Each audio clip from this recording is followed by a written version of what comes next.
राधे राधे, जय श्री कृष्णा। मैं सीमा सिंह आप सभी धर्म प्रेमियों को सादर प्रणाम करती हूँ। आज मैं आपको सावन मास के कृष्ण पक्ष की कामिका एकादशी का महात्म्य और साथ ही एक पौराणिक कहानी सुनाने जा रही हूँ। आप सभी के ऊपर भगवान जनार्दन का हमेशा आशीर्वाद बना रहे, उनकी कृपा आप सब पर इसी प्रकार बरसती रहे। आइए अब हम कामिका एकादशी का महात्म्य और एक पौराणिक कथा सुनते हैं। सावन मास की पवित्र एकादशी का नाम कामिका एकादशी है। सावन मास की कृष्ण पक्ष की एकादशी में जनार्दन भगवान की पूजा करने का विधान है। कामिका का शाब्दिक अर्थ है कामना और इच्छा।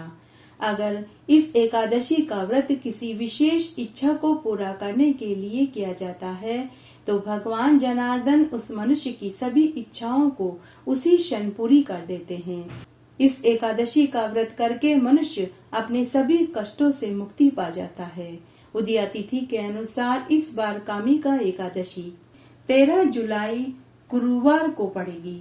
इस दिन कामिका एकादशी के दिन सर्वार्थ सिद्धि योग बन रहा है। एकादशी का पालन दशमी तिथि की संध्या से ही शुरू कर देना चाहिए। दशमी तिथि की शाम को भोजन नहीं खाना चाहिए। एकादशी के दिन सुबह ब्रह्म मुहूर्त में उठकर स्नान आदि से निवृत्त होकर साफ वस्त्र धारण करें।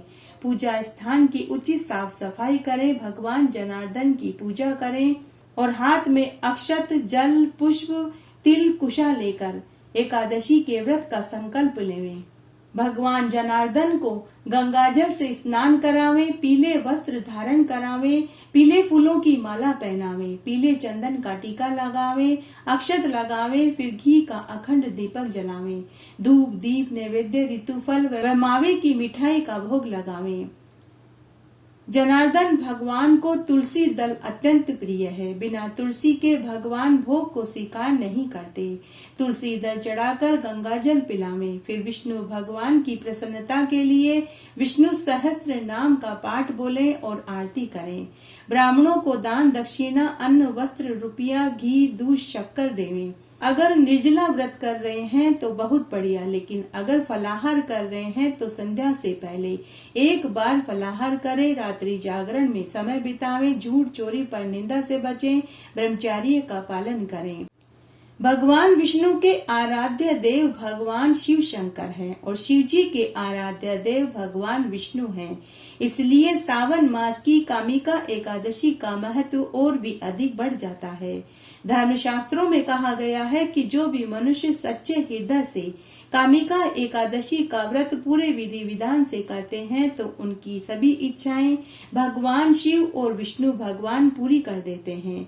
वे इस जीवन के समस्त सुखों को भोग कर अंत में वैकुंठ के धाम को पाते हैं। कामिका एकादशी की कथा सुनने मात्र से मनुष्य ब्रह्म हत्या जैसे सभी पाप कर्म से छूटकर विष्णु लोक को जाते हैं।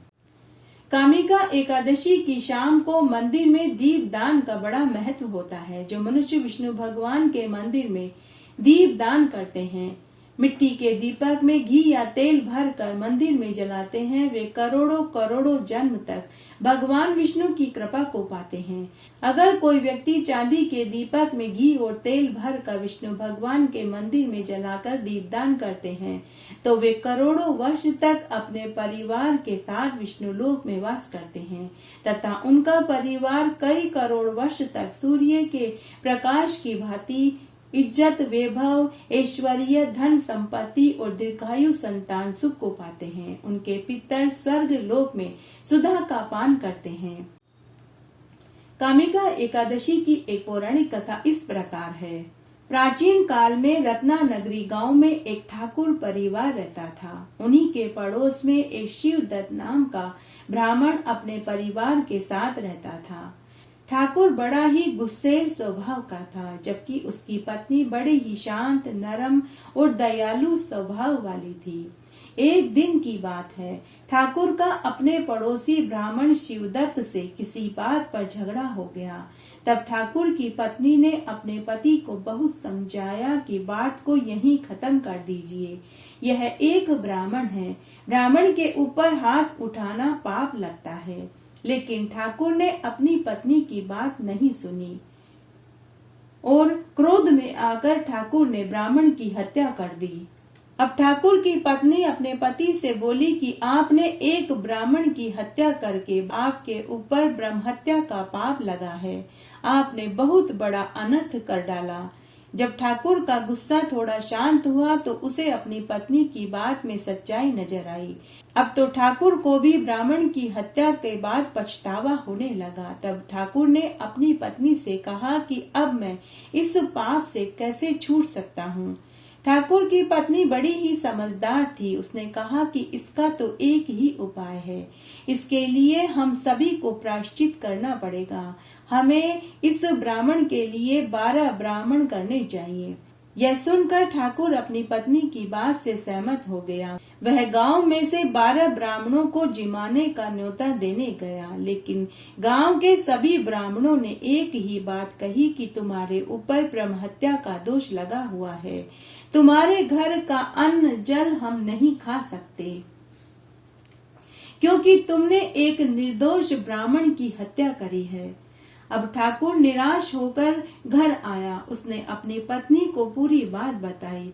तब उसकी पत्नी ने अपने पति से कहा कि हे स्वामी, अब हमें किसी पंडित से पूछना चाहिए। तब एक काशी के पंडित को घर बुलाया गया और उसे पूरी सच्चाई बताई।